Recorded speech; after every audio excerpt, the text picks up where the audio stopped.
Good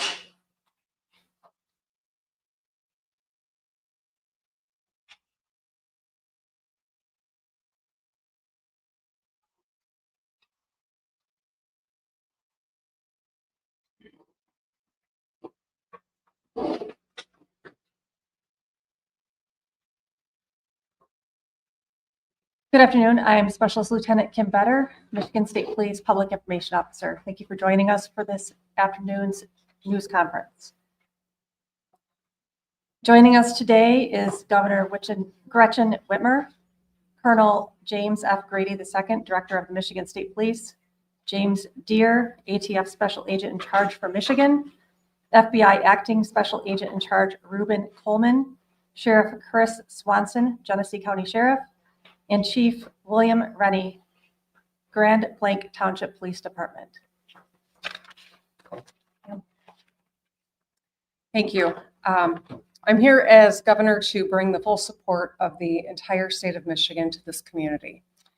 I want to thank all of our local law enforcement, state police, federal agents for their swift response. I want to thank local fire and EMS and medical providers for saving lives and caring for those who are still fighting for their lives in the hospital. And thank the incredible Department of Natural Resources Conservation Officer and the local Grand Blanc officer for their brave actions to take down the shooter and their quick response. I think we can see the best of public service in all of these individuals. As I said, I'm here as the governor, but I'm also here as a fellow Michigander whose heart is breaking by another mass shooting in a place that is supposed to be defined by togetherness and a close-knit community here in Grand Blanc. As a state, we know the pain of this too well. We've seen gun violence in our schools, stores, parades, festivals, and our houses of worship. These are places that we go to feel connected, to feel safe, to be together. But today, this place has been shattered by bullets and broken glass. And this might be a familiar pain, but it hurts all the same. Every time. We cannot keep living our lives like this. I know that this community is reeling right now, and I want you to know that the state of Michigan has your back. Your grief is our grief. I ordered flags lowered statewide, and I spoke with President Trump yesterday, who wanted to share his condolences. We will be here every step of the way and coordinate a full response with our local and federal partners. Folks here at the township, at every level, have been working closely together. There's one thing I know about Michiganders, is that we get through hard things together, and that's who we are. That's how the good people here at the Grand Blanc Church of Jesus Christ of Latter-day Saints live their lives. They worship together, they sing together, and they serve together. And that's why I was so proud to see powerful statements from interfaith leaders across Michigan denouncing this attack on a house of worship. They grieved for this congregation as though it was their own. They spoke with one voice for the basic principle that we all believe in, that you should be able to pray in peace in our state, no matter who you are. I know that in the hours and days ahead, we will see the best of Michigan. We will see neighbors being neighborly, checking in with a call, bringing over some food, or offering a hug. We'll see medical providers work hard to save lives and treat those in need, with scars both seen and unseen. We will see this congregation unite and rally together like never before and continue worshiping together, singing together, and serving together. Because that's who Michiganders are. We will stay in close contact and continue to work together. Now, like everyone I know, we have lots of questions. How could this happen? What created this moment? Why? And that's motivated by a genuine motivation to understand, to learn, to prevent in the future. But I want to caution everyone.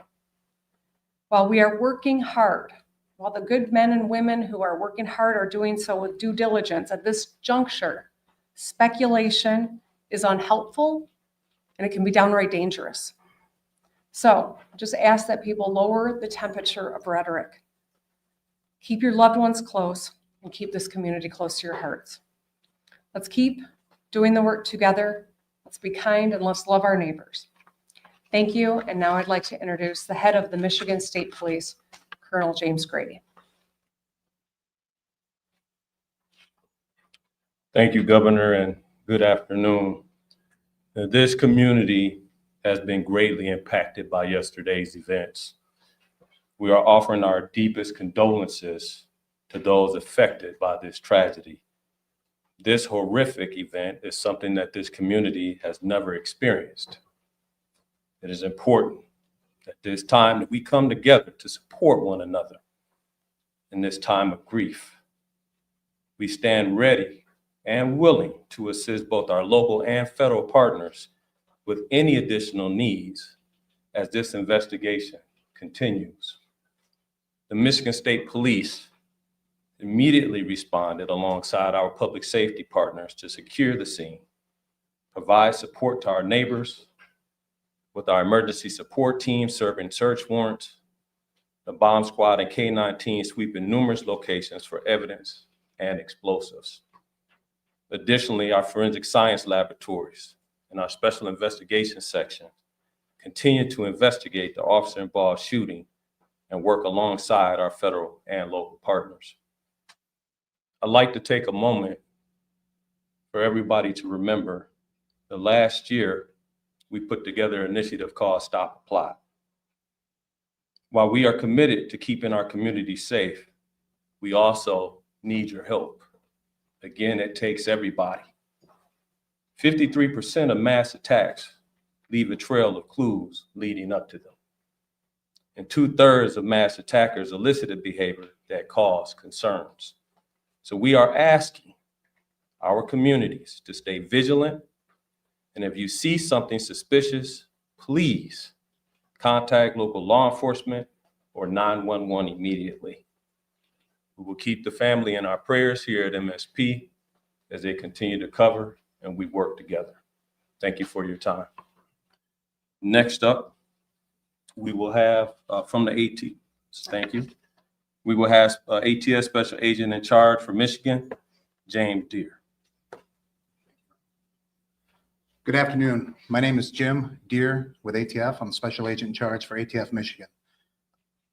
On behalf of the men and women of ATF, I offer my deepest sympathy and condolences to this community and to the families affected by this tragedy, this horrific act of violence. There is no place in our society for this. There's absolutely no place, but it's become all too common. And as we know, we have become more and more desensitized. This community is hurting and we are here to help them heal. As part of that healing process, ATF has brought in their national response team. This is a cadre of world-renowned investigators for arson and explosive incidents. They have been used all over the world, and they come from places as far as California, Hawaii, and they're here in Michigan now. They arrived last night. They've briefed. They're examining the scene, and that is what they're doing at this point. From ATF's perspective, I would encourage the community not to travel by the church. Those roads have been blocked off and access is controlled. While that might be a little disheveling for folks, that we need that scene security for our investigators as they dig out this scene. So with that in mind, that's our ask for the community. We are also looking at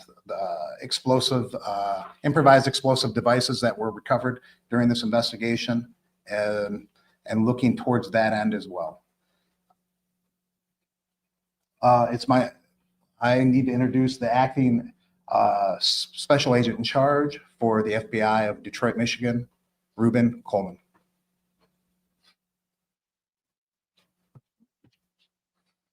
My name is Reuben Coleman. I'm acting Special Agent in Charge of FBI Detroit Field Office, which represents the entire state. At this time, we wanted to provide an update on our investigative efforts regarding yesterday's tragic shooting at the Church of Jesus Christ of Latter-day Saints in Grand Blanc, Michigan. First, I want to express my gratitude for all the cross-agency collaboration between our federal, state, and local partners. Their support has been outstanding and critical to this investigation. We are in lockstep with our partners as we continue to work through this.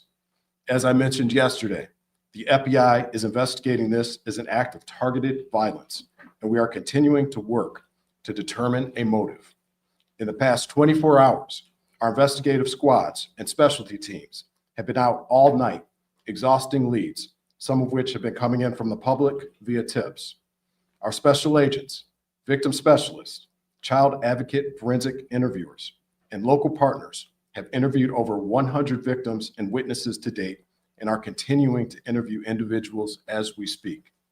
Our evidence response team, or ERT, which is a specialized team of special agents, intelligence analysts, and professional staff, are trained to process crime scenes and collect evidence. They were out all night and continue processing the scene as we speak. Our field office has stood up national equities for support. We are engaging with our behavioral analyst unit, or BAU, and have received support from our Quantico Labs division to analyze evidence collected to date. We received assistance from our FBI field offices across the country to support this case and follow down leads. While our focus is on this investigation, we want to continue to keep the victims and their families in our thoughts as they navigate through this incredibly difficult time. Please continue to reach out to the FBI via 1-800-CALL-FBI or submit tips at tips.fbi.gov. Thank you. Chief.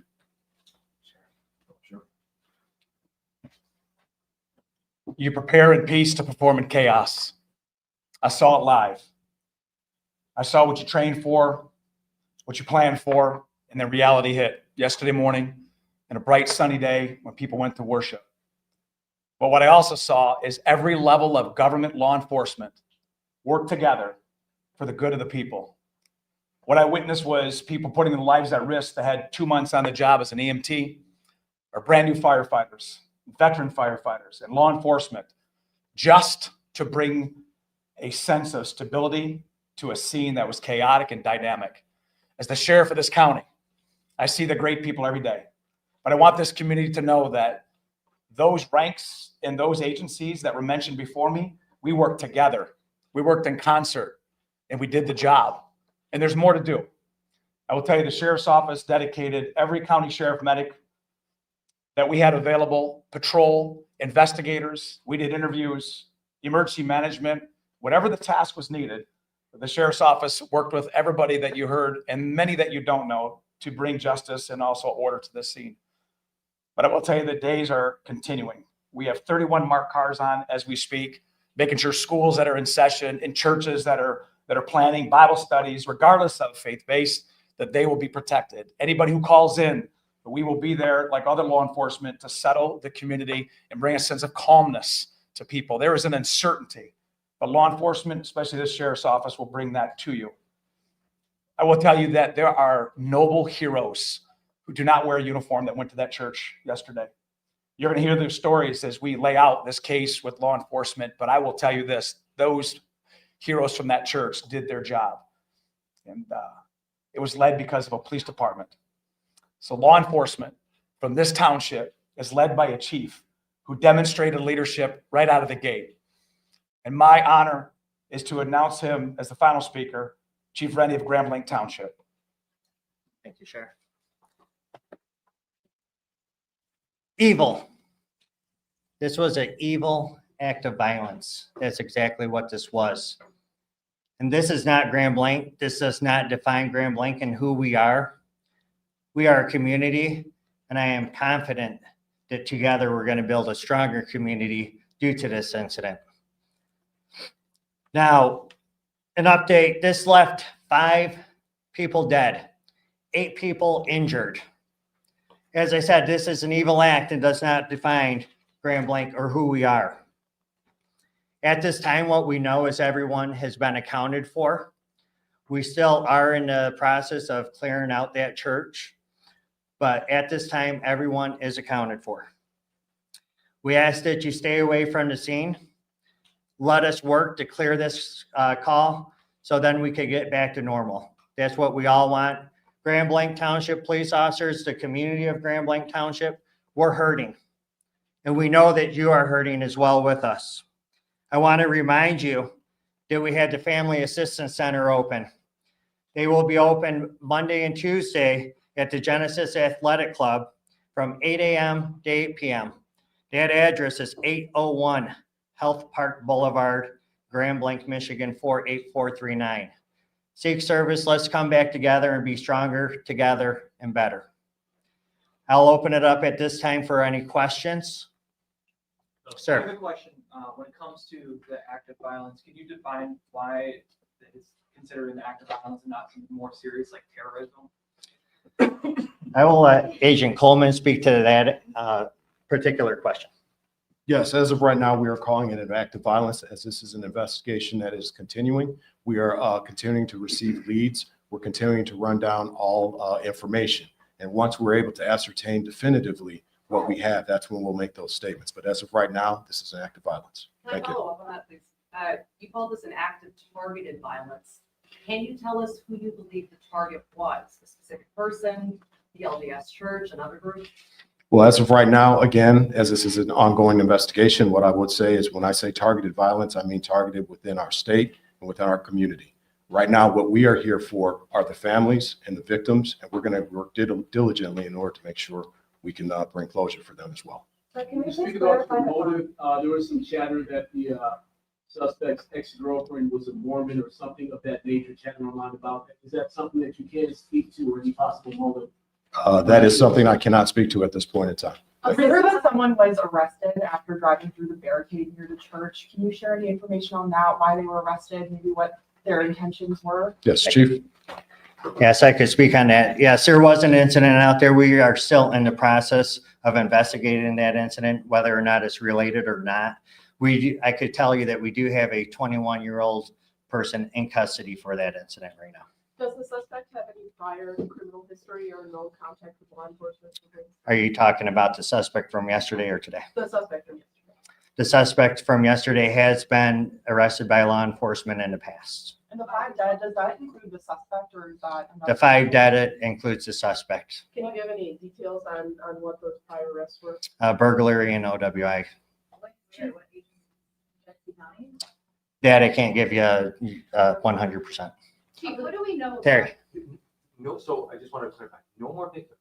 You searched the church and. We have not completed search in the church, but as we know, everyone has been accounted for. That's going to be all the questions that we answered today. If you this is our last press conference. If there's other pertinent information that develops, we will let you guys all know and post that on our social media account, Grand Blanc Township Police Department Facebook page. Thank you.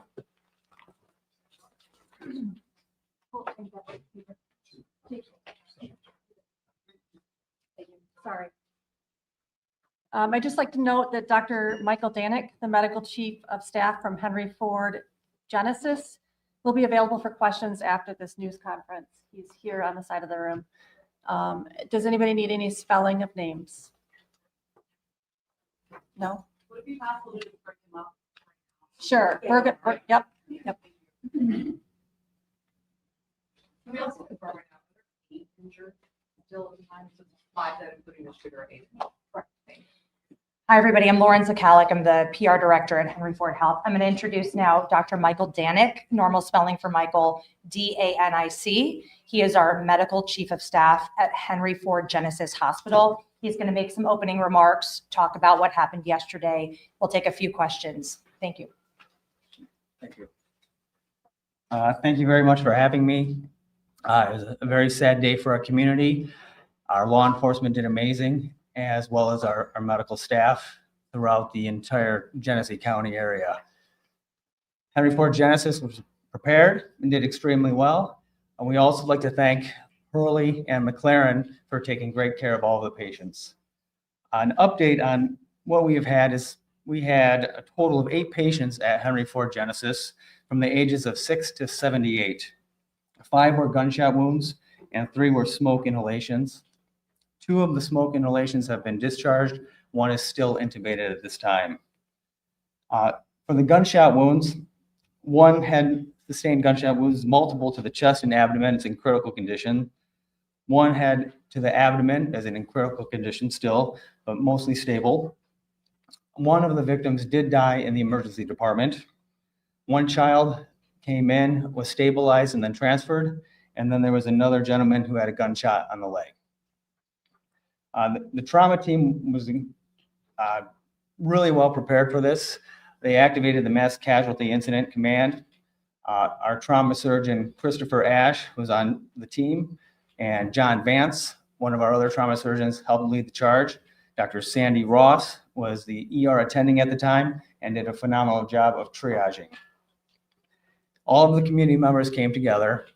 We hate having to prepare for these kind of events, but we are prepared, as well as the other hospitals in our community. We're very grateful to be helping to serve this community, and will continue to do for years to come.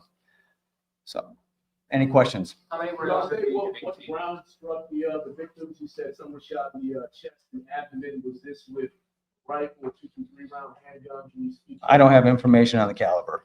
How many were under the age of 18? I don't have that answer either. We What just- was the age range? It was 6 to 78. Of the people found in the church after it was evacuated, do you know anything about the suspected cause of death of those two people? I do not, and I can't extrapolate either. Can you tell us more about the child that you mentioned? Was that child shot, boy or girl, 6-year-old? Had an injury to the arm, and out of an abundance of caution was transferred to another hospital. Was the injury a gunshot wound? Do you know? I can't verify that. Dr. Danek was one of the physicians that was treating patients yesterday. If anybody wants to ask him about his experience and just being there. I will say it was very interesting taking care of our community members in this kind of a traumatic experience. We had a number of our residents who were members of the church and were on site. Not only were they victims, they were also first responders. And having your friends and family come in injured and taking care of them is a really incredible experience. They were heroes. Those on the scene were absolute heroes, going in and out of the fire to drag people out, helping each other take care of the victims on the scene. And the community really came together. We'll take two more questions. I wanted to ask, have you ever seen anything even like to this extent in our community, and what was that like for you to respond to? Never in our community. A lot of us who have trained in the trauma settings have dealt with gunshot wounds. So everyone who's on the staff there has dealt with these types of injuries in the past. It's just strange when it's your community hospital. Last question. I understand there were some nurses that were on strike and wanted to help, then returned away. Are you able to talk a little bit about that? Yeah, we're very happy that the instinct was to help. And we have a great loving community, and the instinct was there, but I cannot comment on the work stoppage. All right, thank you. Sorry, Doctor, just quickly, when you said residents, you meant residents of the community, right? Resident physicians, those in training. Okay. Thank you. Thank you. All right, thank you.